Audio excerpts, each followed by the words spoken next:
Bonjour, j'espère que vous allez tous bien.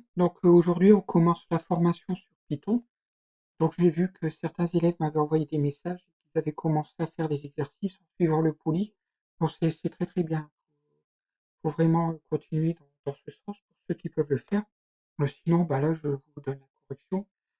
Donc des différentes activités qui sont faites, hein. J'ai déjà commencé par une vidéo de 15 minutes et puis après éventuellement je ferai une vidéo de 15 minutes.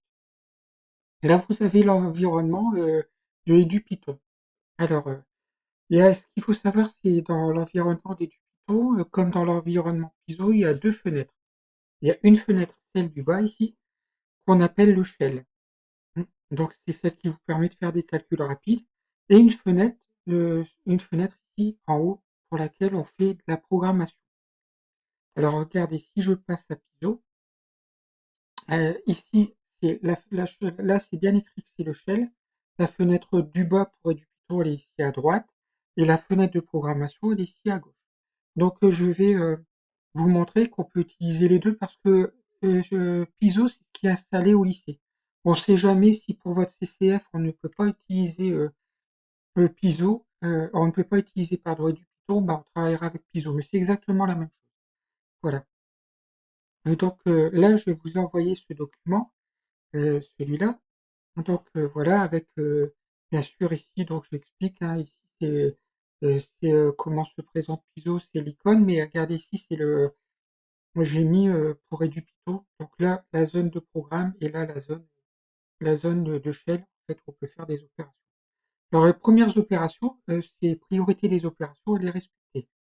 Donc on va voir un petit peu ce qu'il faut connaître. Alors premièrement, on va regarder un petit peu les additions et multiplications. Donc je vais prendre par exemple du Python. Et puis ici, je vais taper par exemple 6 plus 3 fois 4. Hein.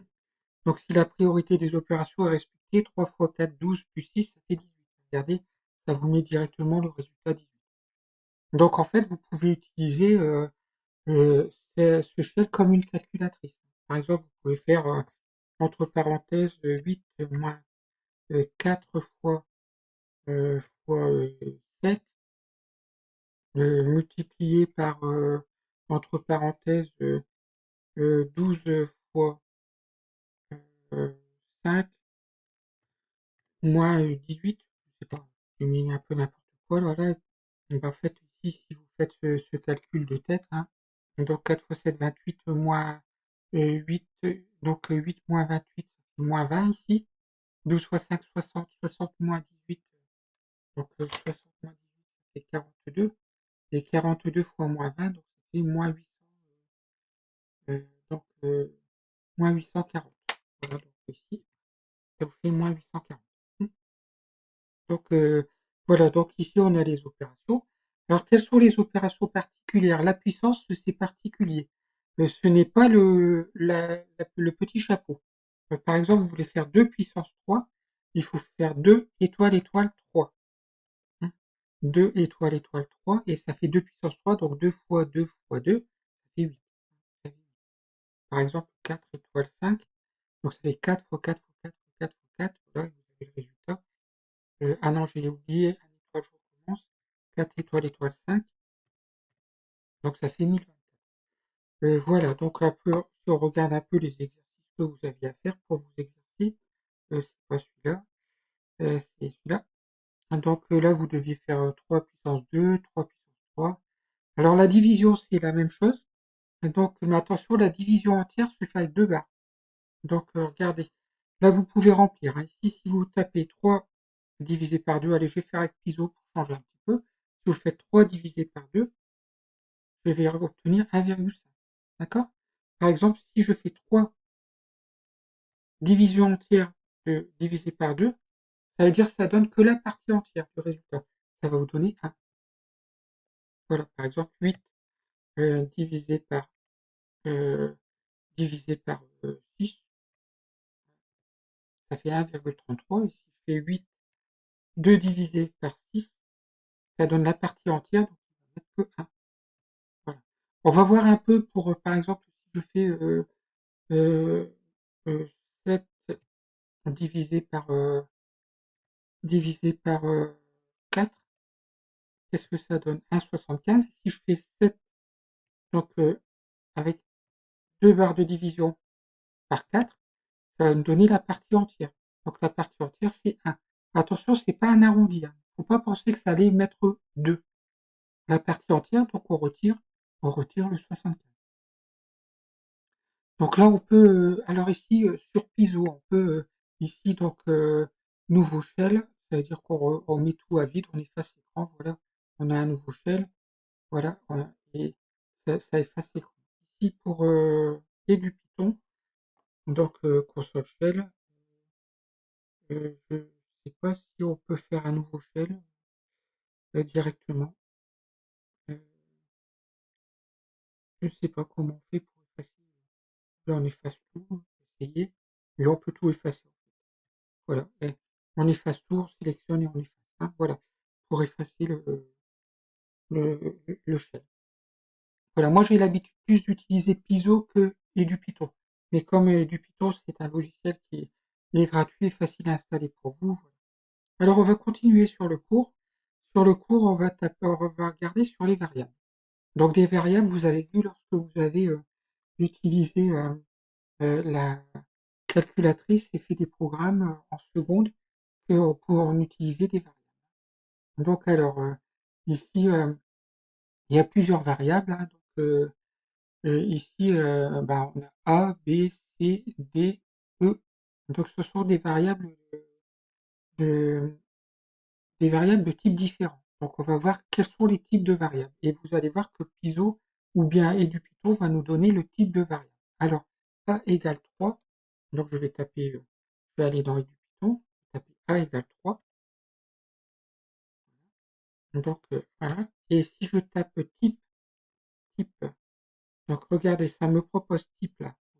Type, type entre parenthèses A. On va demander quel est le type de A, quel est le type de variable. Qu'est-ce que c'est? Ben, c'est un nombre entier. Donc un nombre entier, c'est. Alors le type, ça se dit class, int, integer, comme en anglais integer. Donc class integer. Donc ici, alors donc quand vous venez ici, type A, vous allez marquer ici entier. Alors ce que je vais faire, c'est que je vais ouvrir le fichier. Je vais ouvrir le fichier Word pour que je puisse le remplir et puis que vous puissiez, vous puissiez remplir aussi votre document.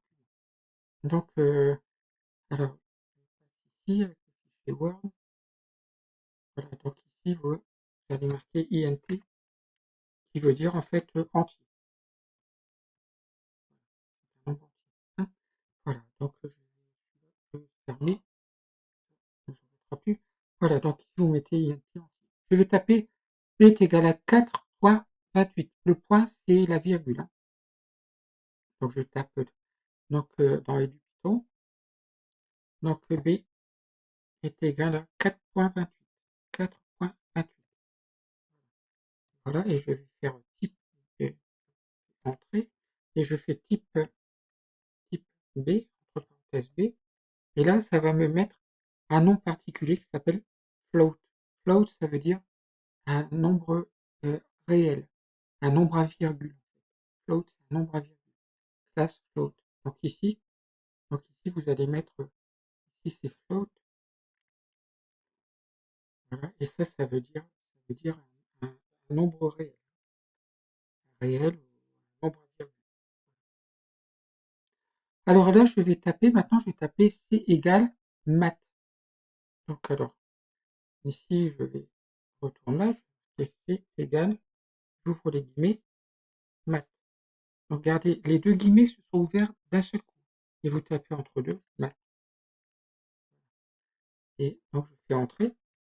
Et si je tape type, entre parenthèses, math,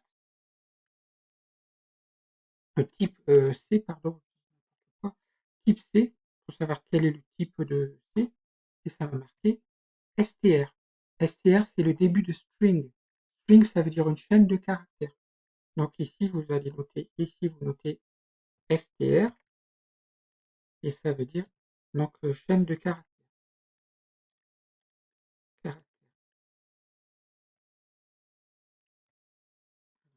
Donc et ça, entre parenthèses, c'est l'abréviation de string. Comme ça. String, c'est aussi une corde de guitare. Pour la chaîne de caractères, on va mettre petit pour que ça tienne. Ok. Voilà. Maintenant, on va marquer D égale avec des crochets. Attention, des crochets.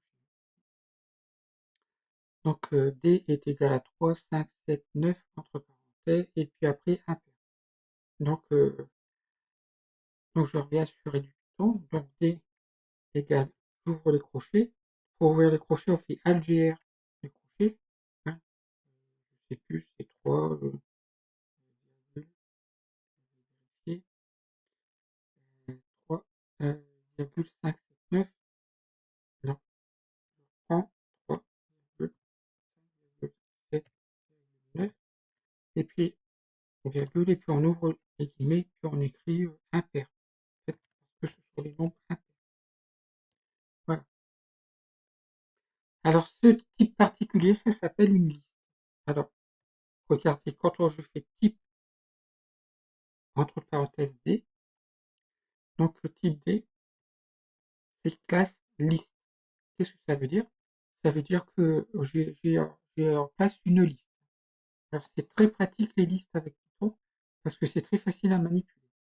Alors, donc, ici, vous allez marquer liste, donc liste, et donc, c'est une liste. C'est le nom en français, c'est une liste. Et puis E, alors attention, vous tapez E égale true avec un T majuscule. Donc, on retourne du Python. Donc, E est égal à true euh, avec un T majuscule. Regardez, il est là. Et hop, quand je tape type E, qu'est-ce qu'il me met? Il me met bool, B2OL, qui veut dire booléen, booléan en anglais.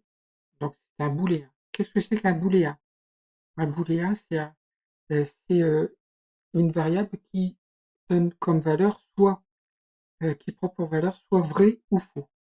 Donc là, donc c'est bool, en français, ça s'appelle un booléen. Et voilà. Donc ça veut dire que ça prend, en fait, ça prend juste vrai ou faux. Voilà, vous pouvez noter ça. Donc je vais réduire pour que vous ayez tout sur la même page. Vrai ou faux. Je réduire encore un petit peu. Vrai ou faux. Voilà. Donc vous avez, alors qu'est-ce qu'il faut retenir? C'est la fonction type. La fonction type, elle permet donc en fait, de manipuler, de savoir en fait quels sont les types de variables qu'on utilise et le nom. Voilà. Alors, voilà. Donc, par exemple, ici, dans le shell, si on tape C est égal à A plus B, donc qu'est-ce qu'on avait mis? A ici, pardon, on avait fait un Python. Le A, je ne l'ai plus, mais A, c'était un entier. Et B, c'était un réel. Donc, si je fais A plus B, donc C est égal à A plus B, ben, le calcul va se faire. Regardez, ça va me mettre le résultat. Alors, C est égal à A plus B, pardon. Et si je veux afficher C, pardon, j'affiche C, il va m'additionner A et B. Donc, alors, voilà, ça fait 7,28. Donc, si j'additionne, j'avais mis 3 et 4,28.